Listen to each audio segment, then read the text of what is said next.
Assalamualaikum warahmatullahi wabarakatuh. Perkenalkan, saya Novita Karina Yusri dengan NIM akhir 226 akan membawakan dongeng berupa cerita rakyat dari Bengkulu.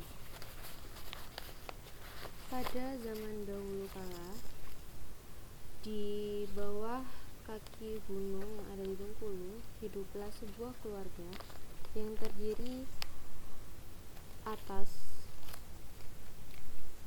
seorang janda tua dengan ketiga anak gadisnya.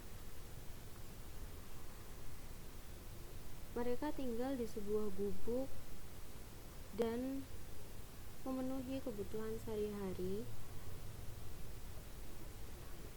dengan kebun yang ada di samping gubuk mereka.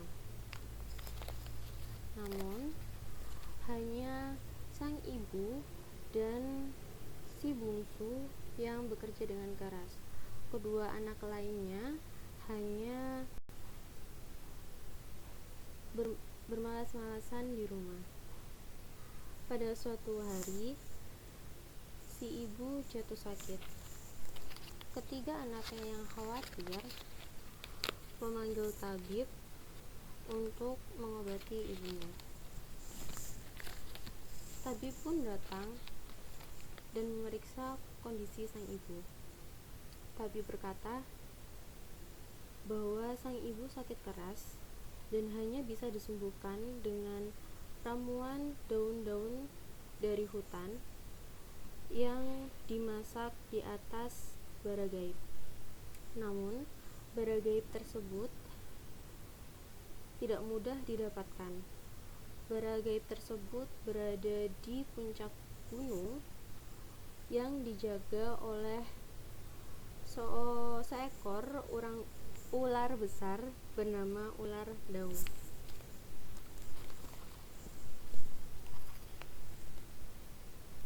Si bungsu bertanya, "Apa tidak ada cara lain, tabib?" "Tidak bisa. Ibumu hanya bisa disembuhkan dengan ramuan dedaunan dari hutan yang dimasak dengan bara gaib dari puncak gunung. Namun, puncak gunung tersebut dijaga oleh seekor ular besar bernama ular daun." Kedua saudari dari si bungsu merasa ragu dan tidak berniat untuk mencari ramuan serta bara gaib di atas gunung tersebut. Lalu si bungsu tiba-tiba berkata, "Aku akan mencari bara gaib tersebut untuk bisa menyembuhkan ibu." Kakaknya berbicara padanya, "Apa kau sudah gila? Kau ingin mati dimakan ular daun? Lalu bagaimana lagi? Hanya itu yang bisa menyembuhkan ibu." "Ya terserah kau sih. Kalau aku tidak mau, aku masih muda dan aku masih mau hidup." Lalu si bungsu pergi ke dalam hutan, berjalan menaiki bukit sambil membawa dan memetik dedaunan dari hutan. Ketika sampai di sebuah gua yang katanya itu merupakan gua tempat ular daun tersebut tinggal, si bungsu merasa sedikit takut, tapi dia memberanikan diri dan tetap melaju ke puncak untuk mencari bara gaib. Ketika sudah sampai di puncak, si bungsu bertemu dengan seekor ular besar yang mengerikan. Ular tersebut menjulurkan lidahnya sembari mendesis. bungsu. Dengan perasaan yang takut, si bungsu berkata kepada ular tersebut, "Wahai ular daun yang agung, bolehkah aku meminta bara gaib untuk menyembuhkan ibuku yang sedang sakit?" Bara gaib ular daun hanya terdiam sembari menatap si bungsu sambil sesekali mendesis. Lalu ia berkata, "Baiklah, aku akan memberimu bara gaib. Akan tetapi,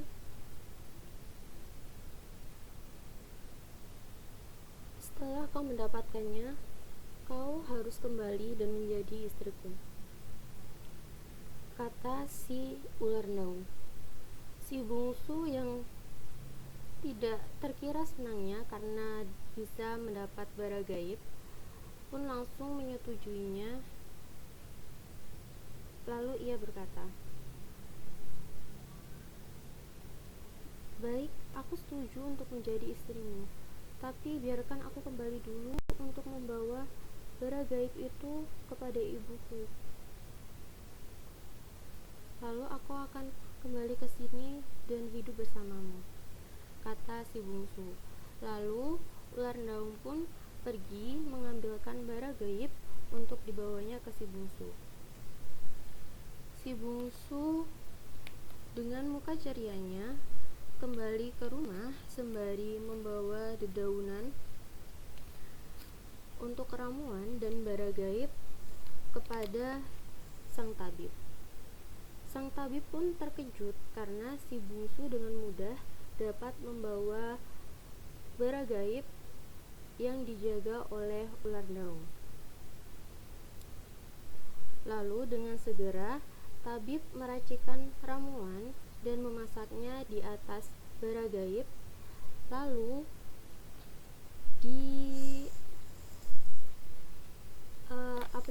aplikasikannya obat tersebut ke si ibu. Setelah itu keadaan si ibu pun perlahan mulai membaik.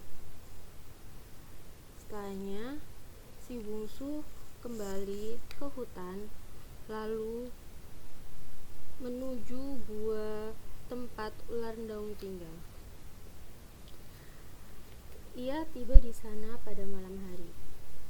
Tetapi betapa terkejutnya si bungsu ketika ia tiba di sana, ia tidak menemui ular yang menyeramkan kemarin.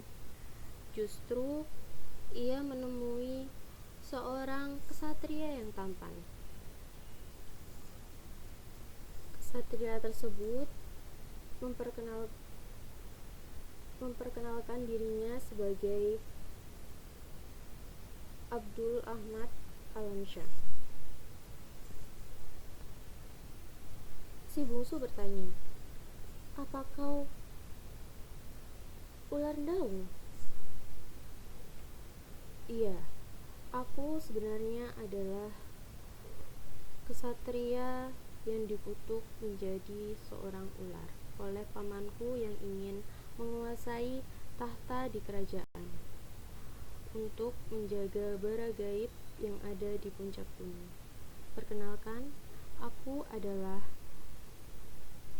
Ahmad Abdul Alamsyah." Dengan wajah berbinar, Alamsyah pun menyambut kedatangan si bungsu dengan gembira. Tanpa si bungsu ketahui, dua kakaknya mengikuti si bungsu hingga ke gua ular daun. Kedua kakaknya terkejut bahwa si bungsu bukannya bertemu dengan ular daun, tapi malah bertemu dengan seorang kesatria tampan.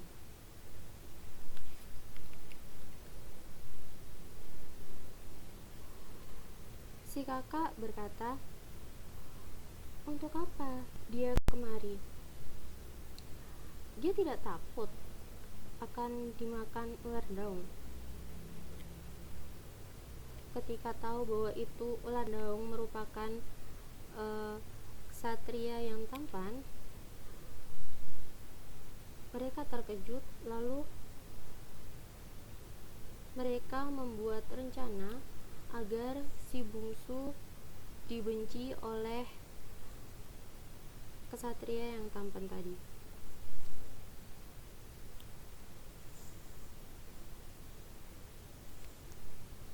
Lantas saja dia mau kembali.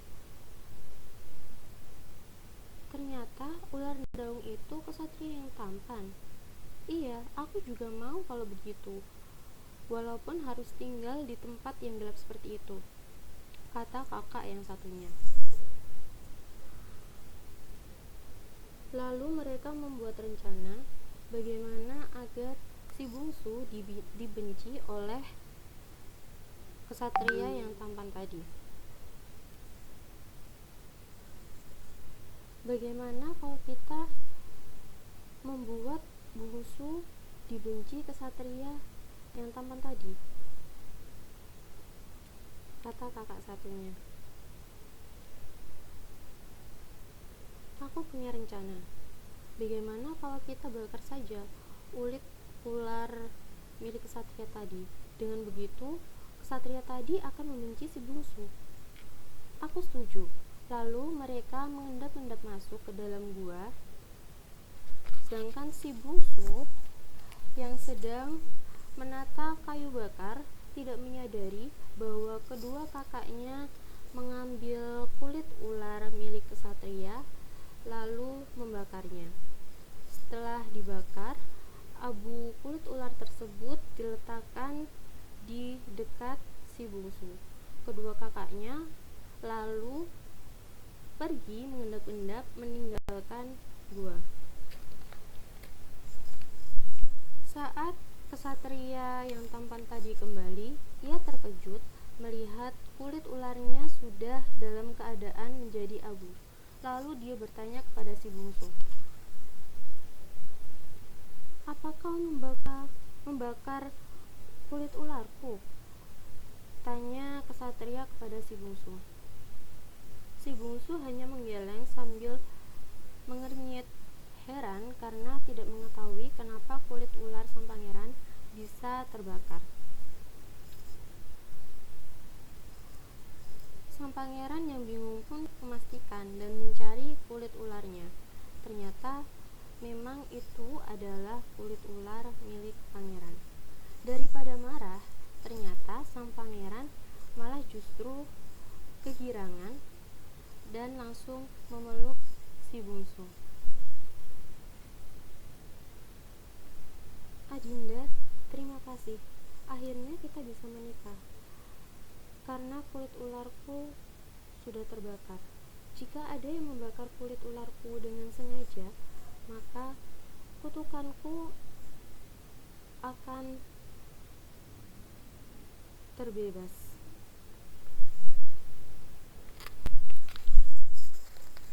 Kakak dari si bungsu yang masih mengintip dari tempat yang tidak jauh dari sana pun terkejut. Bukannya ksatria tampan tadi marah kepada si bungsu, ia justru berterima kasih dan tampak gembira. Lalu Pangeran Alamsyah kembali ke negerinya dengan mengajak si bungsu dan merebut tahta yang sebelumnya miliknya dari pamannya. Pamannya pun tidak bisa mengelak dan menyerahkannya kembali kepada Alamsyah. Si bungsu meminta izin kepada pangeran untuk membawa serta keluarganya ke dalam istana. Ia dibantu dengan para pengawal dan dayang untuk memboyong keluarganya ke istana. Namun, hanya ibunya saja yang mau untuk tinggal bersama si bungsu di istana. Kedua kakaknya memilih untuk tinggal di gubuk karena merasa bersalah sempat berperilaku jahat kepada si bungsu. Itu dia kisah legenda ular daun dari Bengkulu. Terima kasih. Wassalamualaikum warahmatullahi wabarakatuh.